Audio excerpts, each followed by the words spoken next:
Aaron, what was the earliest videos on YouTube that really like grabbed your attention and made you love YouTube? The first thing that's come to mind are two things.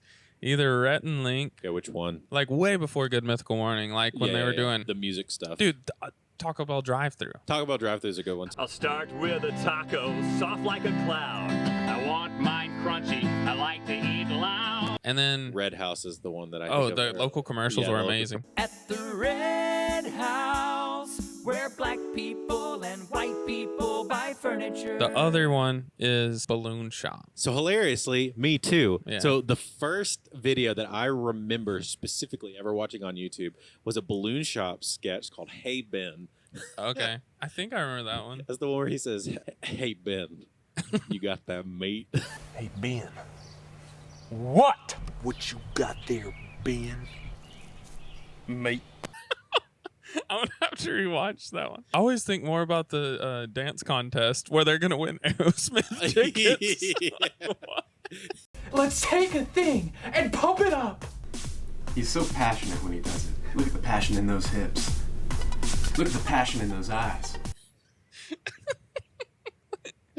Yeah, I want to be Steven Tyler. Some of the dumbest things in the to be world. Steven Tyler. For the longest time, for me, I think my favorite YouTube videos, period, on the platform were sketch comedy videos. Yeah. Like, Olin went off to do, like, other sketch comedy stuff, and then, like, even when we look at, like, the other things that I really, really enjoyed, you know, things like early Smosh was just sketch comedy. I don't know if you remember Derek Comedy. Derek Comedy is where... Oh, Don Glover. Yeah, it was him and two other dudes doing their first sketch comedy stuff on YouTube. Oh, dude, he's done everything. I know, it's crazy. Man. Guys like Julian Smith and then... yeah. Josh, pour me a glass of milk. Why are you yelling at me? Just give him the freaking milk. You guys aren't even saying the same thing. Great, and then College Humor, obviously, now Dropout stuff. So over the last like 6 or so years, it's really seemed like I've seen less and less of sketch comedy. And like I feel like the last on traditional television, the last like big high quality sketch comedy thing was like Key and Peele. SNL still does sketch comedy. They're still, but it's still live, so it's not like pre-taped or anything. They're still like hanging that. on. Ooh, no, you know who the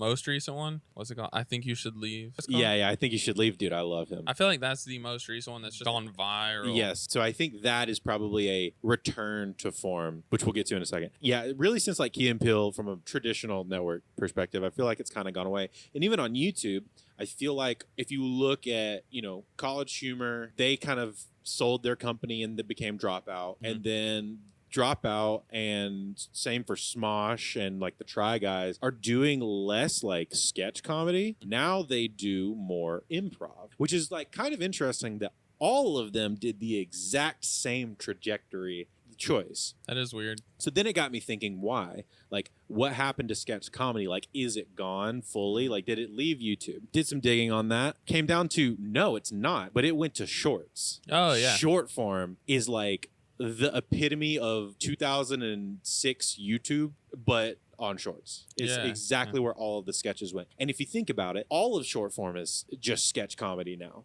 Like music artists promoting their songs is just sketch comedy. Comedians promoting their stuff are just doing sketches. It's really interesting to me that it took that hard of a turn to like a different platform. So, Aaron, the question I have for you and for the general audience, do you think sketch comedy will ever make its way back to long form video and return from short form? Oh, yeah.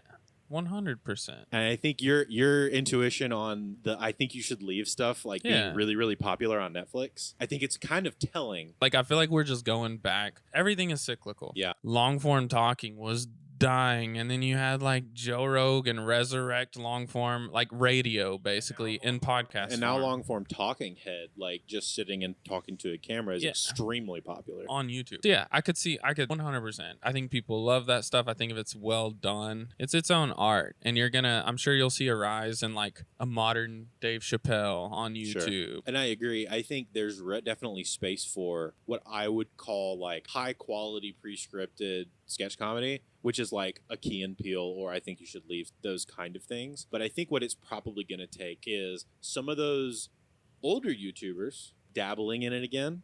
I would love to see, there's a really great series that College Humor used to do called The CEO of, shout out Brendan Lee Mulligan for being really, really dope in those. But it's like CEO of Tide Pod, CEO of Oreo. It's like these hilarious sketches that they did where he's like shooting an info video. And I would love to see some of those bigger channels start dabbling in it again on some one-offs.